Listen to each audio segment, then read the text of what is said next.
Hello and welcome to the BNZ World Reports Week in Review, where hip-hop has a new direction with positive news and important information from around the world and even up the street. I'm Christopher Martin, better known as Play, and I, along with Team BNZ, want to thank you very much for taking the time out of your schedule to hang out with us for just a few minutes as we share just 4 of the many stories we've posted in our News to Know section on brandnews.com, Facebook, Twitter, Instagram feed, and more. Monday through Friday, we post news to know from various sources, from television and print to the internet, about individuals and events making a difference around the world. For more information about us, our social network connections, and how to contribute stories, simply visit brandnews.com. So without any further delay, let's check out our first story.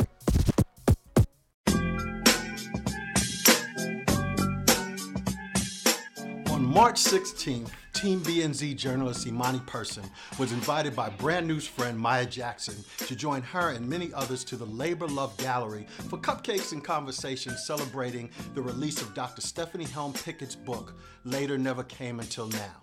Hosted by the Jackson Creative Group, the book is a collection of precious vignettes sharing lessons learned through the Word of God and personal narratives expressed through academic disciplines. Along with a list of contributing writers, Pickett challenges readers to accept life's greatest achievements as a catalyst to pursue their destiny, as she gave the audience a microscopic look into her life. Thank you, Imani, and we wish you the best, Professor Pickett. And if you want to know more about the book and get more information, of course, go to brandnews.com.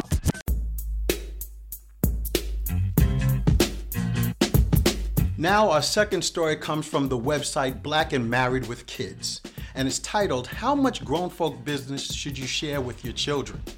Writer Tia Cunningham Sumter writes, I recall back in the day not really discussing love relationships with adults.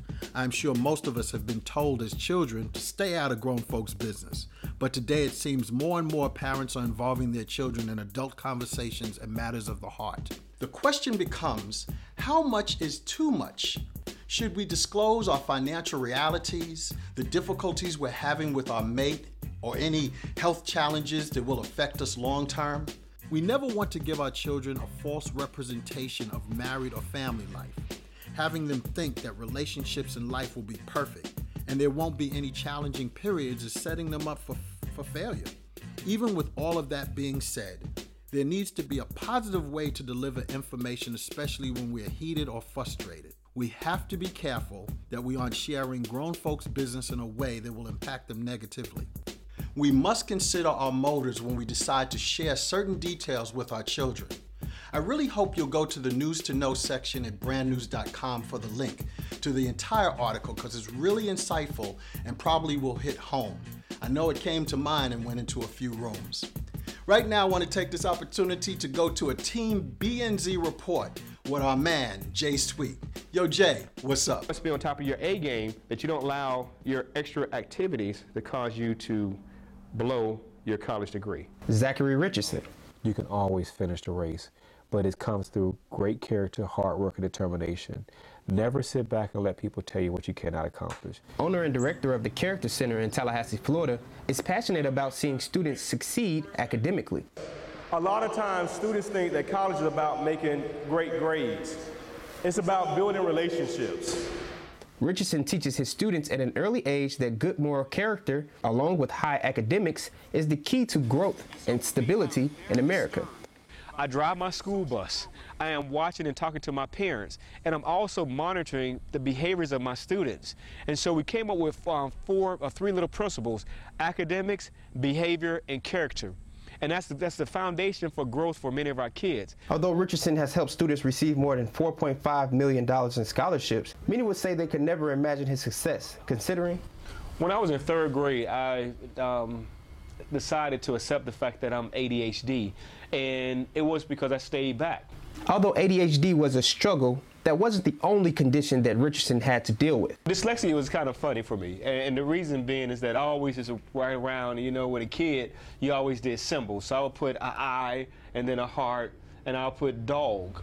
People thought I was weird. I love dog, but what I was saying was I love God. Richardson said his calling is to show children who deal with similar situations that through practice, they can overcome many obstacles. It's what you do with your condition that makes you a success. You'll never have to be a victim. And oftentimes people they're told by other folks that they're a victim. Besides his work at the Character Center, Richardson is currently working on a book and holds ACT prep courses for high school students. Reported for Brand News, I am Jay Sweet.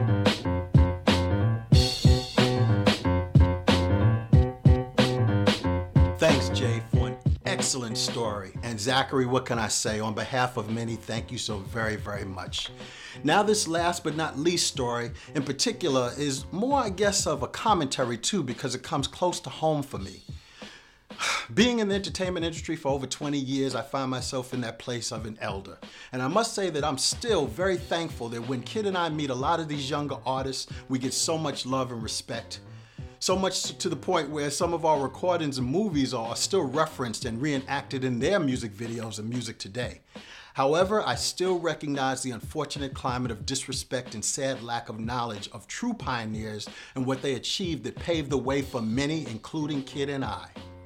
So at first, an interview we reported on from Hip Hop DX with my people's DJ Premier and Freddie Fox, it focused on hip hop's problem with aging, in which Primo says the age thing is really one of the biggest problems that we face in hip hop right now, because it seems like everybody wants to focus on when you should stop.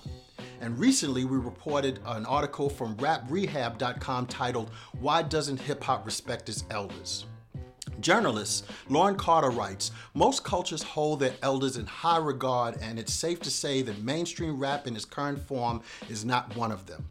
Lauren also adds that rockers aren't told to move aside and make way for the next generation. They're regarded with a level of respect and awe that often borders on hero worship, because listeners understand that people age, styles change, but quality music is timeless. Which begs the question of why hip-hop legends that help create this now global cultural success are seldom given the respect or platform they deserve. She shares with us another very interesting point of view that comes from The Guardian, that the urban family structure may influence hip-hop's treatment of its elders. Culturally, the lack of a father figure in a majority of ghetto homes also plays a role. Knowledge isn't handed down. What little knowledge there is gets shared by peers. People raised in the streets know nothing but the streets. The codes and the rules of the streets don't necessarily allow reverence for elders. When I read that, it was confirmation for me that in the classic words of pioneer icon Lynn Collins, raw bass and DJ Easy Rock, it does take two, but in this unfortunate case, to make a thing go wrong. Because as Lauren writes, it's not just about the virtual erasure of old school hip hop figures from the new school landscape. It's a calculated move by corporations that are busy selling ignorance and silencing sources of enlightenment. The corporate rap paradigm profits off of black dysfunction, and old school hip hop artists merely represent a dent in their profit margin. But believe me, most still have more hits, but the lyrics are really something you really want to hear.